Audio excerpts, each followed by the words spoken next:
Un jour, une doctoresse m'a dit, si vous soignez votre rhume, vous en avez pour 15 jours, et si vous ne le soignez pas, vous en avez pour 2 semaines. Bon, c'est assez représentatif de la croyance populaire, je dois dire. Croyance entretenue, bien sûr, aussi par tous les labos pour nous vendre leurs potions, et qui nous font croire que sans eux, le rhume s'éternise.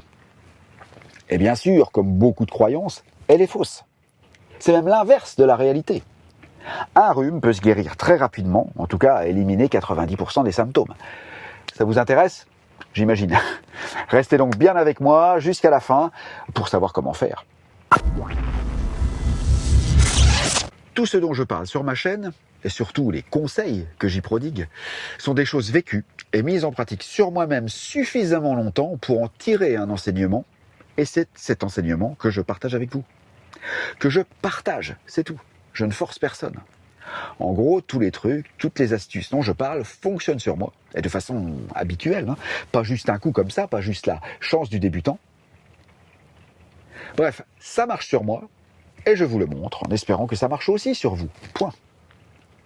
Le seul risque que vous prenez en mettant tout ça en pratique est que ça ne fonctionne pas sur vous, pour X raisons, que vous êtes les seuls à connaître ou pas. En tout cas, vous aurez toujours plus de chances de guérir du rhume en mettant en pratique ce que je vous propose, plutôt que de dire c'est des conneries sans tester, et en continuant les mauvaises habitudes que je vais décrire plus loin. Mais même ça, vous en avez aussi le droit. Encore une fois, je ne force personne. Allez, assez jasé, entrons dans le vif du sujet. La priorité de l'organisme est de maintenir le cœur et le cerveau au chaud. Ça passe avant tout car ces deux organes sont vitaux. C'est notre survie qui en dépend. Lorsqu'il fait froid, l'organisme lutte pour maintenir la température corporelle à 37 degrés ou s'en approcher le plus possible. Lorsqu'il le peut, le corps reste au chaud et tout le monde est content. En revanche, quand il fait trop froid pour lui, c'est pas le même froid d'une personne à l'autre, c'est une question de métabolisme, j'y reviendrai. Lorsqu'il fait froid, donc, il privilégie le maintien au chaud du cœur et du cerveau, au détriment de ce qui n'est pas vital, comme les membres, par exemple. Et plus ce froid lui sera ressenti comme une agression, plus il prendra d'énergie ailleurs, sur ce qui est secondaire pour lui par rapport à la survie, comme celle destinée à notre confort, par exemple, pour mettre toute la chaleur qu'il peut produire dans le vital, et ce, jusqu'à prendre de la ressource aussi sur le système immunitaire. Vous vous rendez compte ? Nous sommes donc moins protégés, car une partie de l'énergie que le corps met normalement dans nos défenses est pompée pour maintenir le cœur et le cerveau au chaud. Exactement comme un pays qui taillerait dans son budget des armées pour faire face à une crise intérieure inattendue, et possiblement fatale, c'est pareil. Si nous n'avons pas froid, que nous avons un métabolisme élevé par exemple, il y a tout autant de virus autour de nous. Nous en respirons, nous en avalons tout autant. Mais nous ne tombons pas malades, car nous sommes bien défendus. Si nous avons froid, ça veut dire que l'organisme délaisse le superflu pour le vital. Nous sommes moins défendus et on chope tout ce qui traîne. C'est valable pour le rhume, évidemment, mais aussi pour la grippe, la gastro. Bref, toutes les maladies saisonnières connues, et peut-être même d'autres. On se comprend, je crois. Donc, comme dans toute bonne médecine, c'est la prévention qui est toujours la plus efficace. Il est donc conseillé de commencer par tout faire pour ne pas avoir froid, se couvrir correctement la tête et le cœur, mais aussi avoir un métabolisme le plus élevé possible, avoir notre chaudière au top. Ma méditation guidée vous y aidera. Et ceux qui ont déjà mon programme Maigrir en s'amusant le savent, car cette même méditation est inclue dans le pack.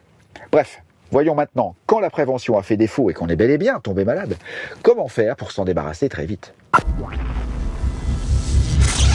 Le nez coule, on éternue, on crache, etc. Pourquoi ? Car le corps produit exprès énormément de mucus pour chasser le virus. On mouche et on crache.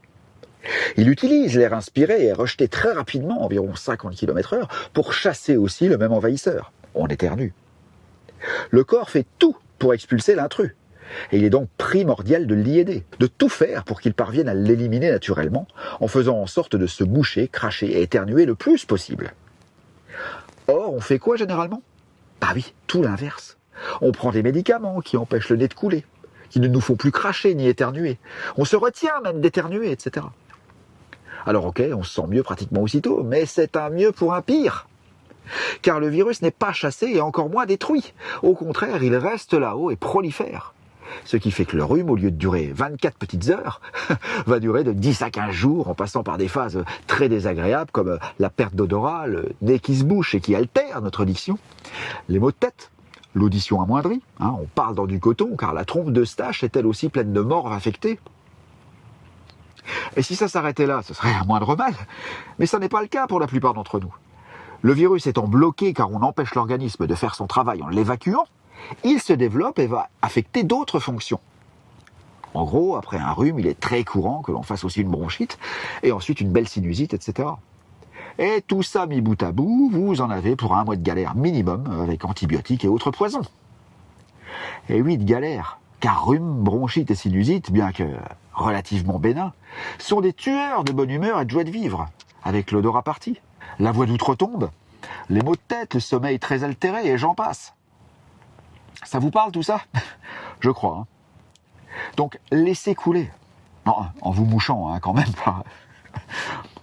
Crachez comme un lascar, éternuez sans vous priver et de préférence sans mettre la main devant la bouche. Quand vous êtes tout seul, ne faites jamais ça, si vous êtes entouré évidemment. J'y reviendrai. Voyons donc ces 8 règles qui, vous le verrez, sont à l'opposé de ce que nous faisons la plupart du temps. Tout d'abord, il faut que vous gardiez en tête que maintenant, vous allez aider votre organisme à faire son travail. Il veut éliminer, donc vous aussi allez penser élimination. Même si c'est pénible et disgracieux de devoir évacuer son mucus en excès toutes les 30 secondes, je vous l'accorde. Dites-vous bien aussi qu'il est préférable de galérer quelques heures et d'être guéri demain, plutôt que 10 ou 15 jours lorsqu'on ne suit pas les règles qui vont suivre. La première règle est bien sûr aucun médicament, excepté le paracétamol.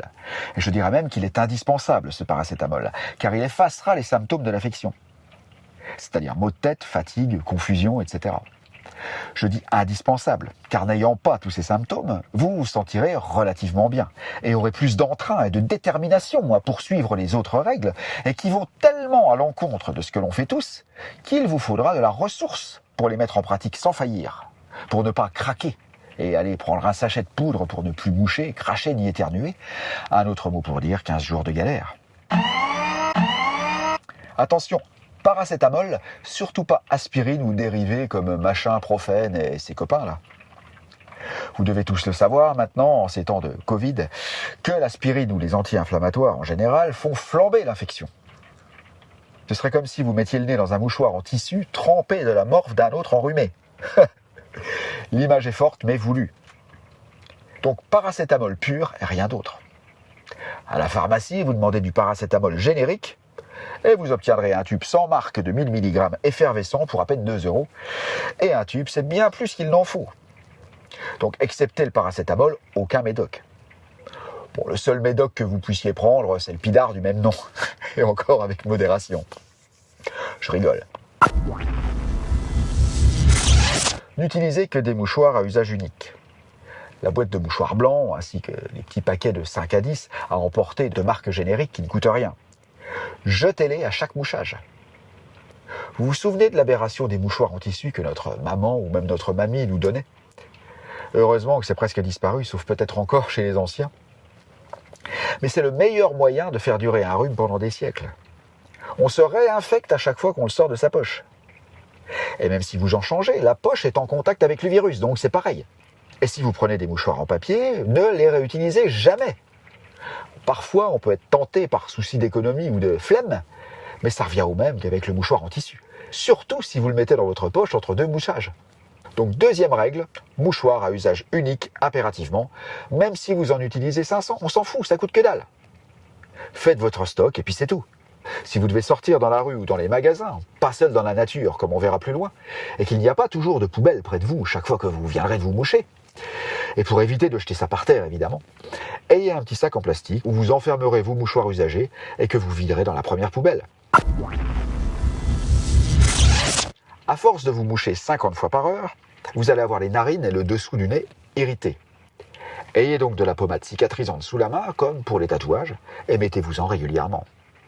C'est le même truc que les femmes qui allaitent mettent sur leur mamelon à force de donner la gougoute, comme dirait Georges Brassens. De plus, votre poubelle ressemblera à un plat d'artichaut ou d'huîtres terminé, une montagne de mouchoirs usagés, mais on s'en fout, au moins le virus est là-dedans maintenant, plus là-haut. Comme pour le coco, lavez-vous les mains le plus souvent possible et profitez-en pour savonner votre nez par la même occasion. Frottez-vous les mains aussi avec du gel hydroalcoolique régulièrement, etc. Surtout avant de vous mettre de la pommade. C'est un virus, hein, comme notre tête de Shrek là, donc même geste sanitaire.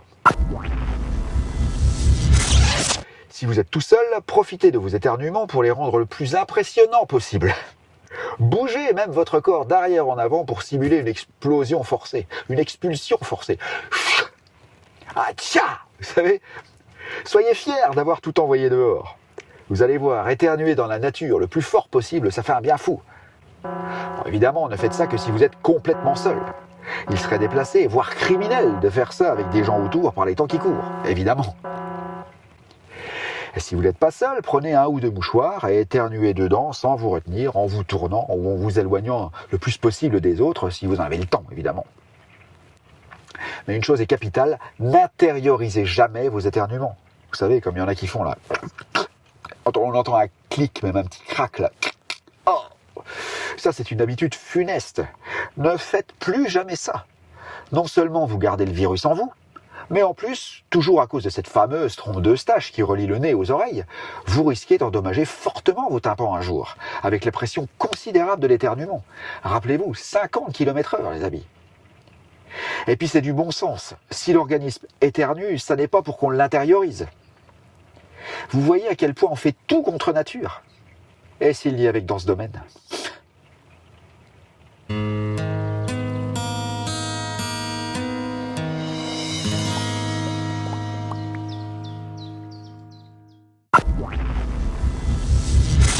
Même chose, si vous êtes seul, plutôt dans un souci de politesse, de décence. Ne vous retenez pas, crachez le plus possible. Vos sinus vont se vider en arrière de la gorge et vous allez avoir cette même gorge saturée de mucus infecté toutes les 30 secondes. Surtout, ne l'avalez pas. Jamais. Je crois que c'est cette mauvaise habitude devenue un réflexe chez tous qui est la pire pour se recontaminer. En gros, si vous ne devez retenir qu'une seule pratique à ne plus faire, c'est bien celle-ci. Vous vous rendez compte, à chaque déglutition, vous avalez une cuillère à soupe de virus pur. Pas étonnant que ce rhume s'éternise, vous croyez pas ? Il ne faut jamais avaler ce qui coule à l'intérieur. Il faut toujours le cracher. Et au besoin, si vous êtes seul, ou alors entre mecs, on peut le faire aussi, n'hésitez pas à aller déloger tout ça, renacler en crachant comme un charretier, vous savez, à la Jacouille la fripouille. Bon, c'est vraiment pas glamour, je vous l'accorde, mais qu'est-ce que ça guérit ?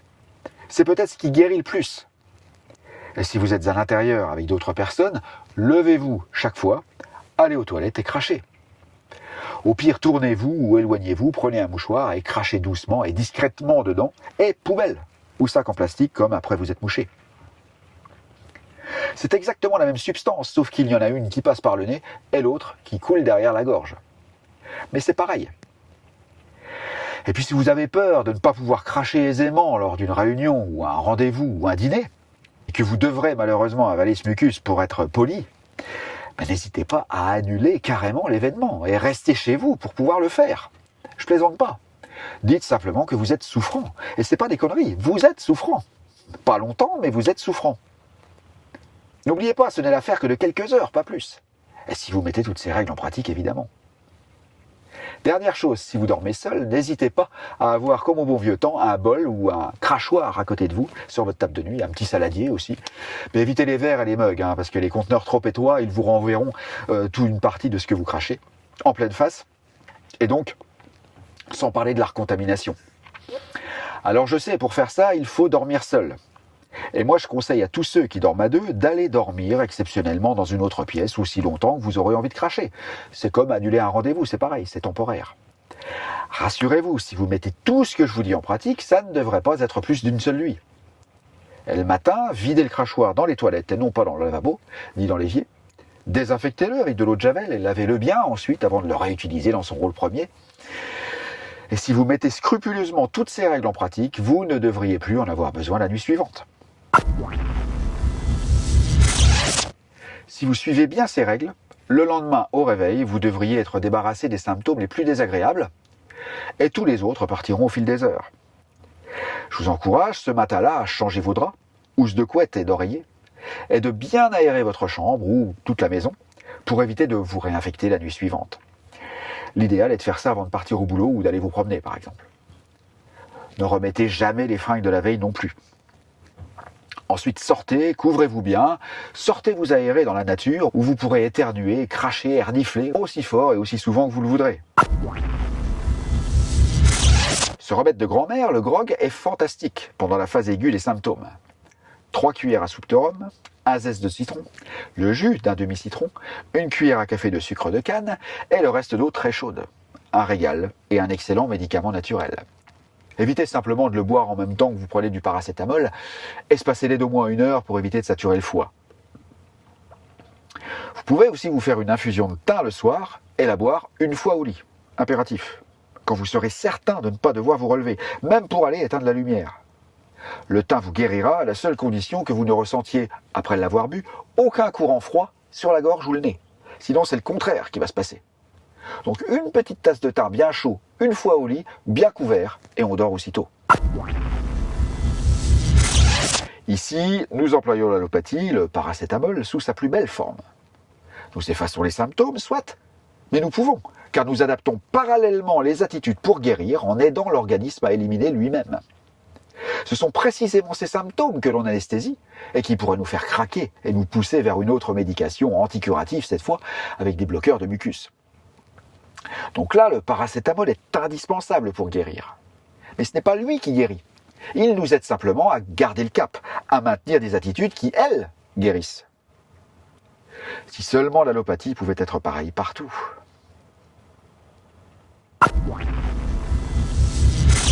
Ayez toujours en tête le réflexe que vous devez maintenant aider l'organisme dans son travail d'élimination et non plus le réprimer.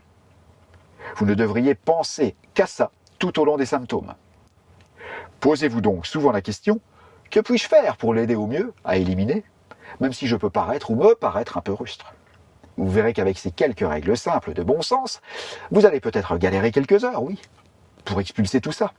Mais pas de perte d'odorat, pas de débouché, pas d'état vaseux avec envie de dormir parce que vous prenez du paracétamol et non pas ces poudres de perlimpinpin dont je parlais au début et qui vous anesthésient. Pas de retombées sur les bronches ou de sinusite non plus. Une seule nuit peut-être un peu perturbée à cause du fait que vous allez cracher plus souvent, et non plus une semaine de mauvais sommeil comme avant. Croyez-moi les amis, l'organisme sait tout ce qu'il faut faire pour guérir, et ce dans tous les domaines. Et se donner la peine de l'écouter puis l'aider est le gage d'une guérison rapide, facile et gratuite. Laissez-moi donc un pouce en l'air. Abonnez-vous si vous voulez plein de conseils pour aller vers le mieux-être. Et cliquez ensuite sur la petite cloche, n'oubliez pas ça, puis sur toutes les notifications. Commentez avec vos astuces à vous, puis partagez le plus possible avec ceux qui se plaignent de faire des rhumes à répétition, ça fait du monde. Et vous pouvez même mettre en commentaire, partager au participe passé, ce serait super cool pour tout le monde. Merci.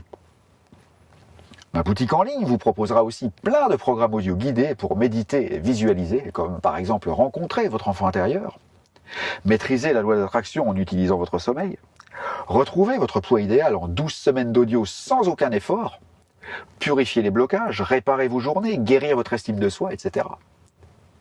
Sur cette même boutique, vous trouverez aussi mes livres PDF, imprimables chez vous sur le Ho'oponopono, la loi d'attraction, le karma, réussir son deuil, maîtriser votre énergie vitale, maigrir, etc. Je vous souhaite la santé.